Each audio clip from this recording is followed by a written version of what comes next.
শুভ সকাল বন্ধুরা। তো চলো মিনতি রান্না করে আজকে আবার একটা নতুন ভিডিও নিয়ে তোমাদের মধ্যে এসেছি। এই যে খেসারি কড়াইয়ের শাক আমি ছোট ছোট করে কুচো কুচো করে কেটে রেখেছি। এটা সরু সরু করে কাটলে রান্না করার পরে খুব টেস্টটা হয়।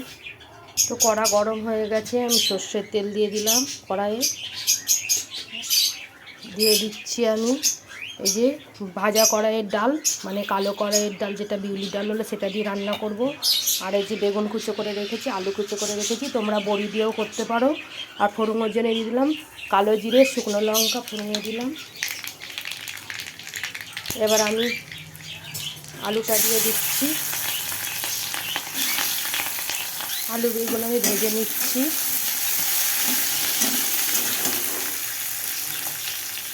পরিমাণ মতো নুন দিয়ে দিলাম, কুচো করে রাখা আদা দিয়ে দিলাম, আর এই যে ডাল ভাজা ডালটা দিয়ে দিলাম। ভাজা ভাজা হয়ে এসছে, এবার আমি হলুদ গুঁড়ো দিয়ে দিলাম। তো কুচনো শাকটা দিয়ে দিলাম।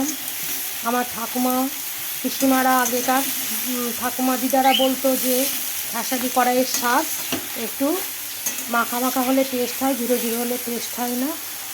দিয়ে দিচ্ছি চেরা কাঁচা লঙ্কা 3টে, আর দিয়ে দেবো চিনি। চিনি দিলে একটু টিপটিপে ভাবটা যেটা সেটা থাকবে না।